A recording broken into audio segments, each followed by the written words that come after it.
Good to see you all out here this morning. So, how you feeling? Nice and cool, right? Comfortable, doing well in that sense. Yeah. Good. Glad to see that this will make you appreciate air conditioning, my friends. I'll tell you, we do this every once in a while for that reason, you see.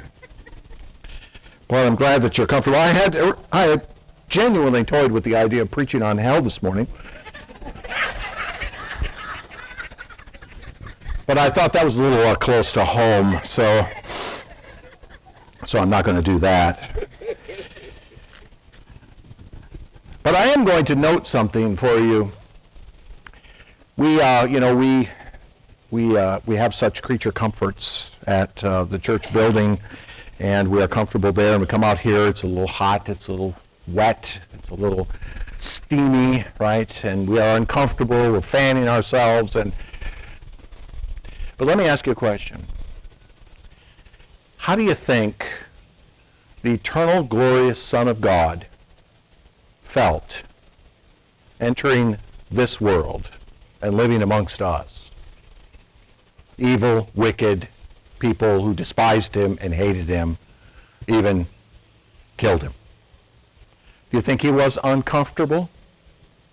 See, you and I can't really fathom the concept of an eternal, infinite God coming down and joining this world, right? I mean, we can't fathom that. We have no context in which to understand that. But nonetheless, it is important for us to consider, because to understand the incarnation of Christ is really to understand the great gulf that separates God from man, that separates the infinite from the finite, the eternal from the temporal. It's hard for us to grasp that. And so I thought this would be the perfect morning to continue with the thought of the Christ coming into this world and taking on our condition. And not only taking on our condition, but having to deal with all the realities of being in this condition. And so we continue our look at the book of Philippians and chapter 2 this morning. You remember I said that Paul is penning here one of the greatest revelations on the nature of Christ, one of the greatest Christological passages you will find in the New Testament describing the nature of Jesus. But I want to remind you again, let's just not lose track of the context here, that Paul's intention is to say something to the Philippians, and dare I say to us, that this isn't about Christ just coming into the world. Certainly it's that. But it's about what it means for us to be like him. All right? This is the point that Paul is making. Christ has come into the world in order to satisfy the righteous requirements of God. But that means something to us. And what it means to us is we are also to be like him. We are predestined, Paul says in Romans 8, to be conformed to his image. Therefore, what he is, we are to be. We are to be a people of the same mind, Paul says. We are to be ontologically, as members of the body of Christ, the people who are utterly like-minded, which results in us being both humble, as he was, and other-focused, as he was. So we come this morning to the humiliation of the Son of God into human form, and that humiliation is the impetus behind us being humble and like-minded and unified under him. Now, we have been working through this pericope, which starts in Philippians 2 and verse 1, but we've been working our way through this last section of that, starting in verse 5. And last week we talked about the mind of the Christ before his incarnation. What did he think? What was he thinking as he was there in the presence of his Father? What did he think of himself and others before he became a man? And the answer, of course, is that he chose to humble himself. He chose to say to his Father, yes, I will go. Yes, I will humble myself before your purposes, before your decree, and I will go into the world and I will save a people that you have set aside. I will let go of my innate glory in order to redeem a people in obedience. So that's what we see in verses 5 and 6, that Paul says that this one who was in the form of God did not count equality with God a thing to be grasped, a thing to be held on to, but was willing to let it go. But now we come to the mind of Christ in the incarnation itself, in the actual act of him joining with humanity. Beginning this morning, we're going to look at verses 7 and 8, beginning this morning. And we're going to look at this question: how did the Christ think about others and himself and his relationship to his Father in becoming a man, even as he was humbled to the point of being crucified as a criminal, being executed by his own creation, which is, of course, the primary point of this passage. This is where Paul is going right here. Verse 7, verse 8 are what this passage is focusing on. So we come this morning to verse 7. We're just going to look at verse 7 this morning. The first step of the humiliation of the Christ. Now, when we talk about an incarnation, let me make sure that you understand what that word means. Incarnation is a complex word that literally means the taking on of human flesh. It means to take flesh to yourself. More critically, it's the process by which the eternal Son of God took upon himself, robed himself with a human nature in order to live amongst us. And then in that human flesh to suffer and to die and to rise again as a man. Okay, so this is the eternal Son of God robing himself in flesh. That's what we mean by an incarnation. That's what we celebrate at Christmas. But in this verse, Paul then is going to describe this incarnation in three ways. He's going to use three different phrases to describe this incarnation. Verse 7.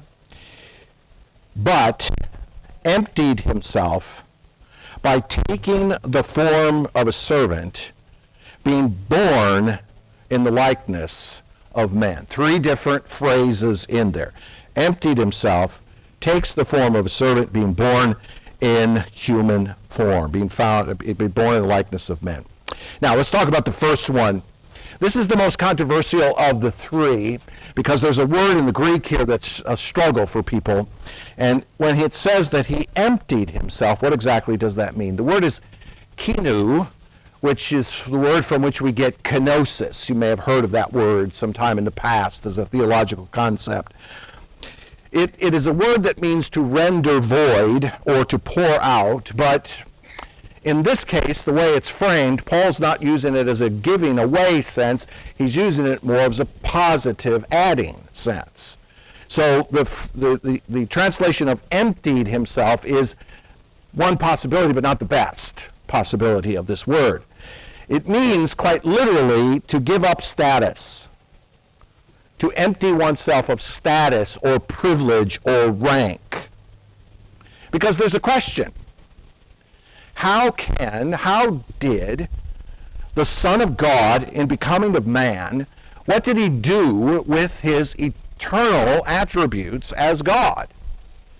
What did he do with his nature as God? Did the Son of God, in becoming a man, give up or relinquish some aspect of his divinity in order to become a man?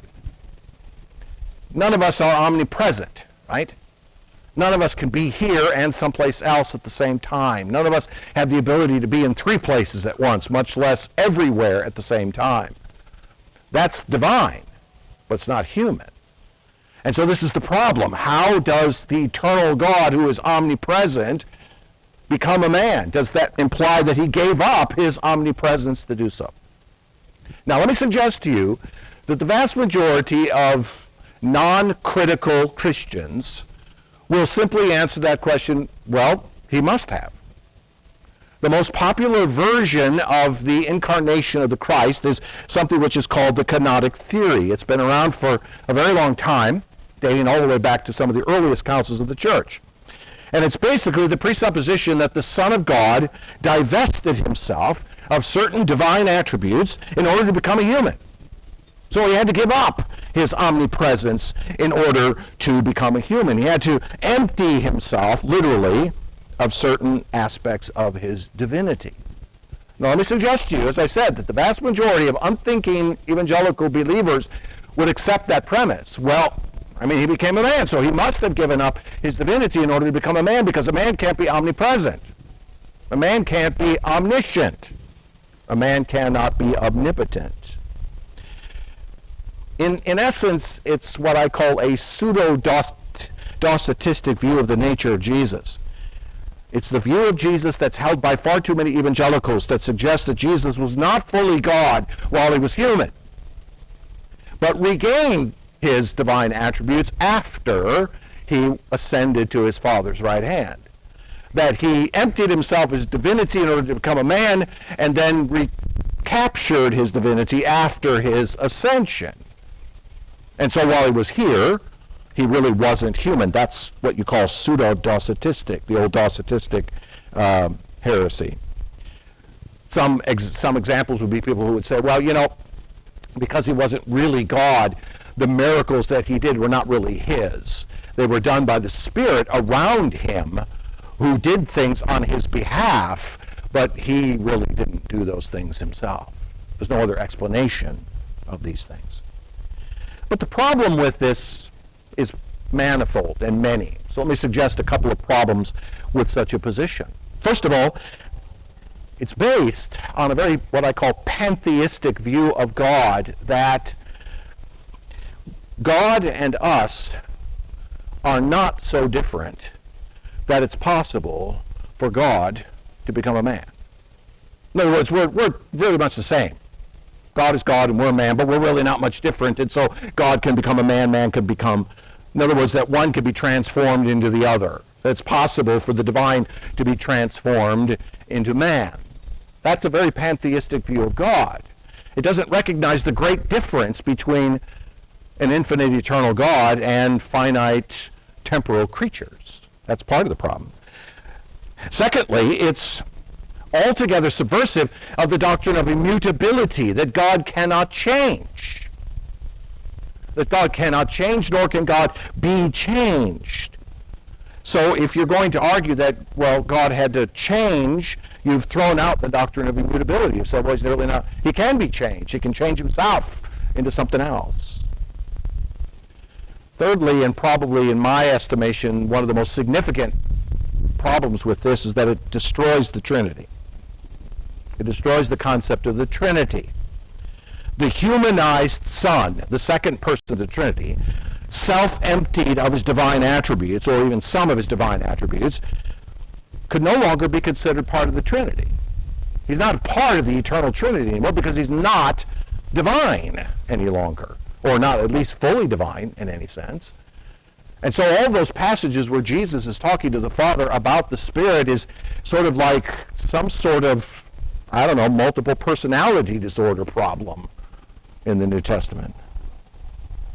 And the simple fact is the idea that God simply changed his nature to become a man does not solve the problem of how deity could enter humanity.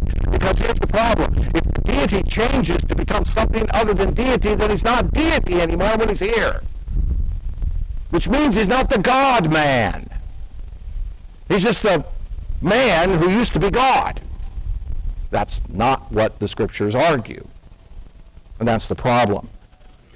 What we need as a Redeemer is a God-man. We need God to come and solve our sin problem, because a man, in and of himself, cannot do it alone. That's the problem with the kenotic theory. It's the problem with this very pervasive view amongst evangelicals that, well, you know, Jesus just, the Son of God just changed himself to become a man so that, you know, he could come and live amongst us. Well, that's a problem. Again, very popular today, but it's not scriptural. And let me suggest that this view was utterly rejected at Chalcedon.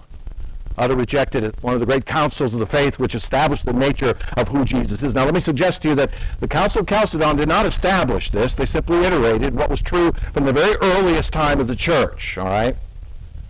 You don't have to wait 400 years after the resurrection to get a final analysis on who Jesus is. The early church, the Apostle Paul, believed that Jesus was fully God and fully man. But nonetheless, the council made it clear that there's a few things about this emptying of the Christ that are necessary. Number one, there was no essential change in the divine nature in the incarnation. When the Son of God became a man, he did so by assuming a human nature upon himself without being altered in his original nature. He took on human flesh, but did not in any way change his nature as divine. And, secondly, nothing in the divine nature was communicated or transferred into the human nature and vice versa. It's the vice versa part that we just spent time talking about. No, the divine did not become human, and the human did not become divine. There were no attributes of divinity put into the humanity, and no attributes of humanity put into the divinity. Rather, it is two distinct natures in one single man, in one single person, we'll put it that way. A better way to put it. Deity cannot share human weakness, and humanity cannot participate in any of the essential perfections of divinity. They are two distinct realities.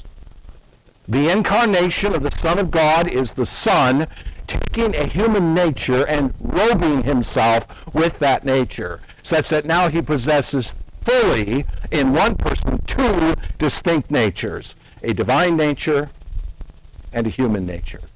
And those two things are distinct from one another. Yet both are essential in redemption. For the divine works to do what it does, and the human works to do what it does to accomplish the work of redemption. Now that's difficult for us to grasp, I realize. It's hard for us to imagine a man also having the fullest nature of God in himself, but that's Orthodox Christianity. The God-man is exalted in his human nature by virtue of possessing the personality of the divine. He maintains this position forever and becomes, therefore, the proper object of adoration. The God-man is forever the God-man. Today he is seated at the right hand of his Father, fully God and fully man. And he will remain in that incarnated state forever. He did not come to this earth and divest himself of his divinity in order to become a man and then reassume his divinity and drop his humanity. Nope. Now, you ask the typical Christian, is Jesus still human today? Is the God? Most of them will say no. Most of them will say no, he's not. But that is a heresy. The true Orthodox Christian says this one named Jesus was fully God in every sense and fully man in every sense, two natures in one person, forever. Forever. So Paul starts in this verse with the nature of the Christ. He starts with the nature of the one who took on human form and says that the one who was in the form of God, in the previous verse, veiled his glory by robing himself in flesh. He added to himself a human nature. He added to himself a human nature. He didn't change his nature. He added another nature to become the God-man. So when Paul says he emptied himself, we must not read that as though he dumped his divinity in order to become a man. Nope. He kept his divinity and added to himself a human nature so that he can say, I am fully God and at the same time fully human. Fully human. But Paul goes on to the second phrase, which is taking the form of a servant. Anybody want to take a guess what that word servant is here? It's the word doulos. It's the word that we have been emphasizing for quite some time, the word that means slave. Okay? We better to translate this as taking the form of a slave rather than the form of a servant.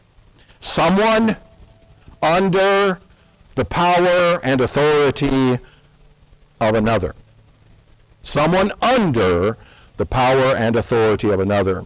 In this case, Paul is speaking of it as the Son of God giving up the infinite authority he possessed as Yahweh to become subservient to another, to become the slave of another.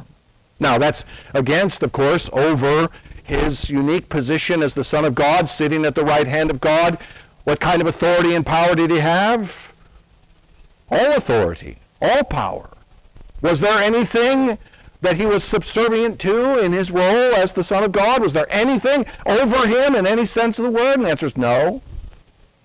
But now, in his incarnation, he becomes subservient to the authority and power of another.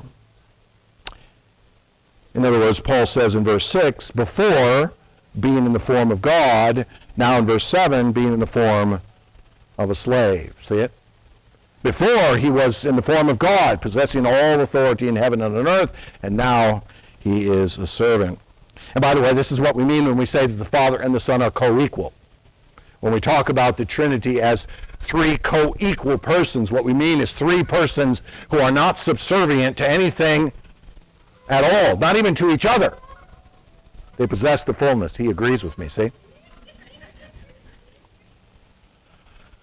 Thus, the incarnate one, think about this now, the incarnate one became the slave of his own creation.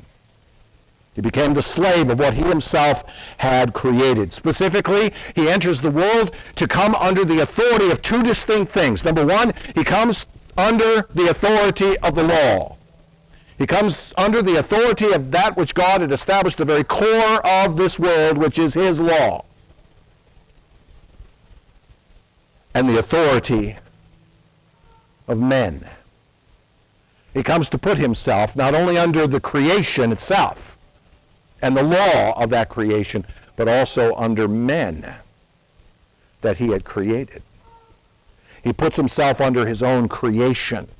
He puts himself under the authority of his parents. He puts himself under the authority of governmental authorities. He puts himself under the authority of intellectual and religious tutors during the course of his life. He put himself under the authority of Pilate. He said, you would have no authority over me except that which is given to you. But he gave himself over to Pilate, didn't he? The eternal Son of God became a slave to his own creation. He becomes a slave. Now catch this.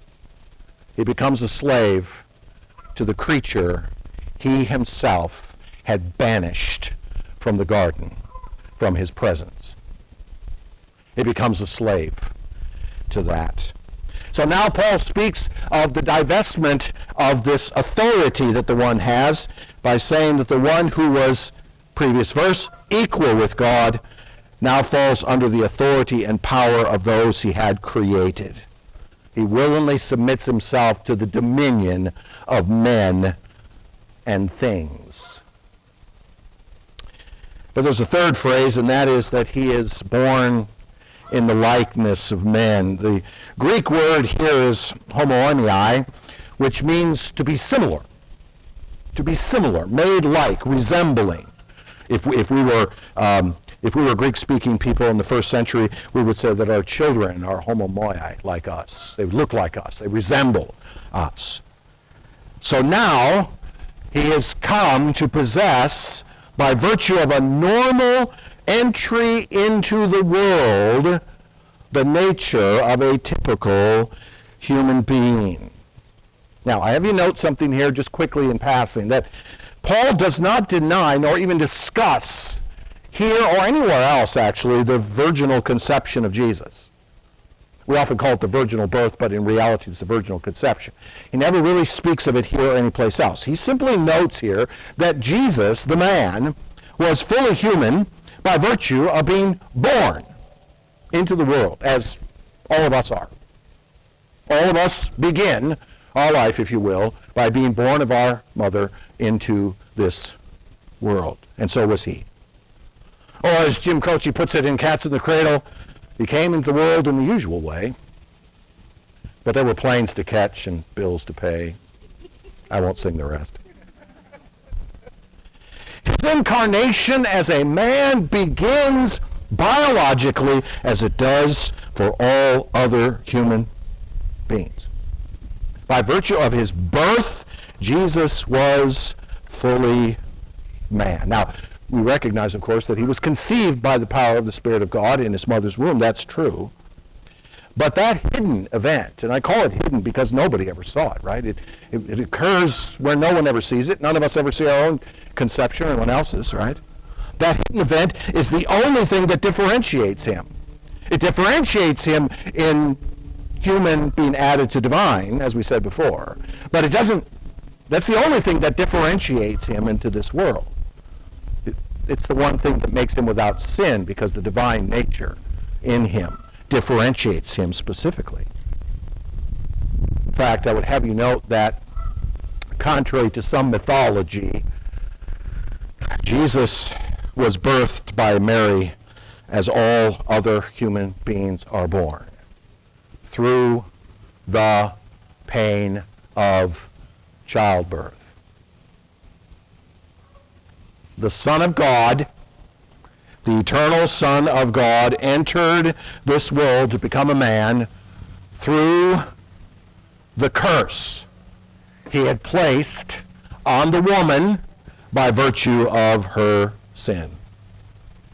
He comes into the world through the curse that he had placed on the woman when she sinned by eating from the tree. He began his earthly life under the very curse he himself had come to reverse.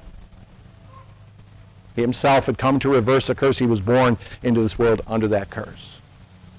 The eternal God decided that what he would do is enter his world in exactly the same way that all other human beings are born, under the curse, in order to solve the problem of the curse itself.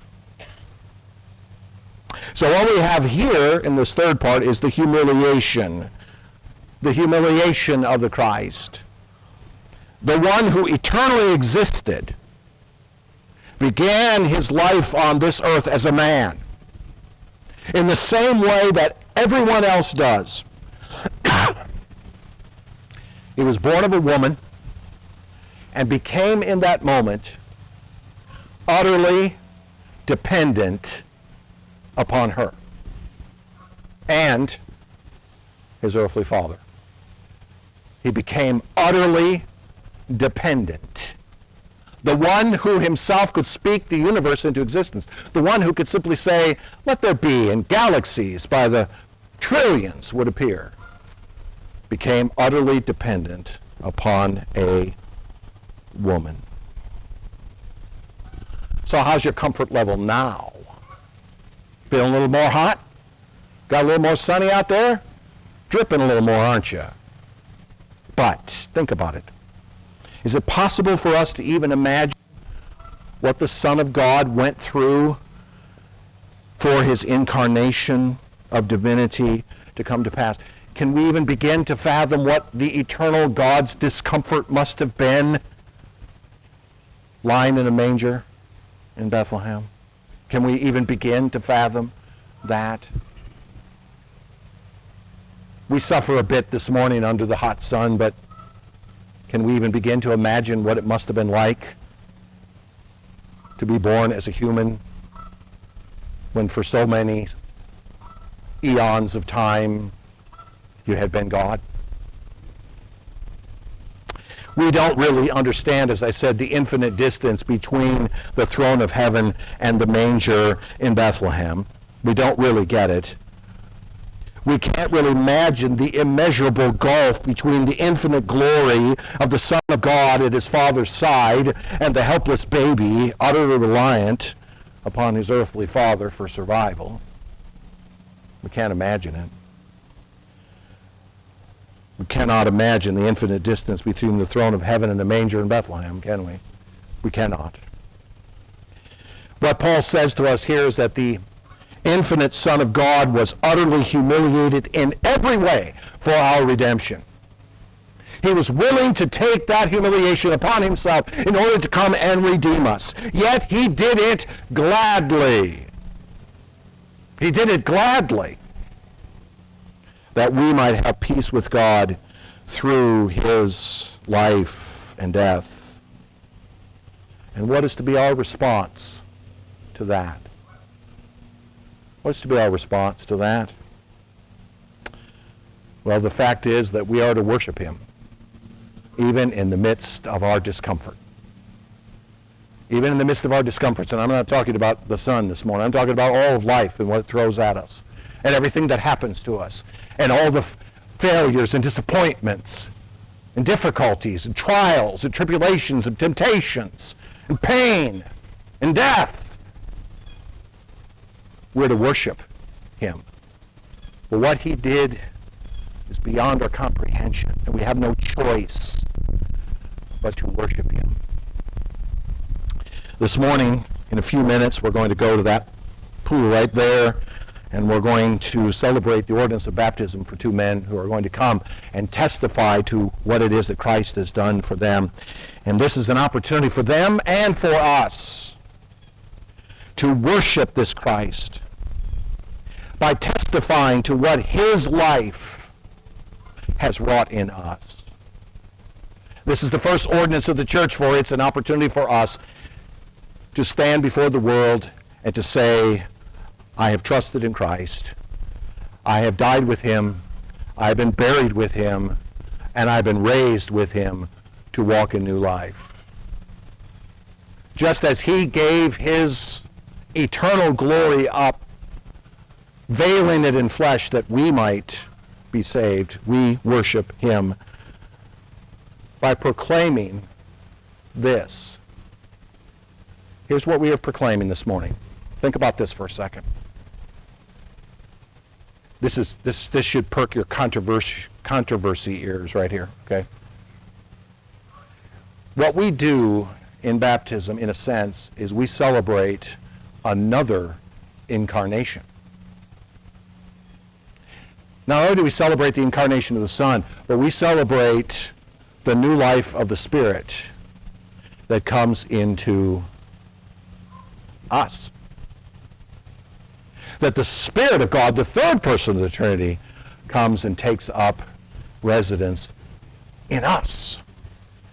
That's another incarnation. Now, let's put it in quotation marks, all right? It's not the incarnation, but it is one, where the Spirit of God comes and puts himself into us and then leads us to walk following the one, the incarnate one. You see? As I said, this is one of the greatest Christological passages ever written. Paul writes that though he was in the form of God, did not count equality with God a thing to be grasped, but emptied himself, robed himself by taking the form of a slave and being born in the likeness of men. What a tremendous thing he has done. How can we not worship